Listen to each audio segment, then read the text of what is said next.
तर चला मित्रांनो, आज बघूया आपण टेनिस बॉलचा कॉक कसा बनवला जातो.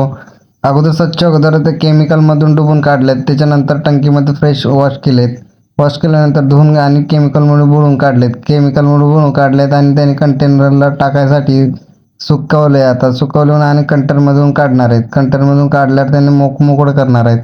त्याच्यानंतर आता स्वच्छ झाले आहेत. स्वच्छ झाल्यानंतर आता परत सुकायला टाकणार आहे. कटिंग केली. आता बघा, कटिंग केल्यानंतर जशा योग्य पद्धतीने आपल्याला बनवायचं त्या पद्धतीने अगोदर काढून घेतलेत.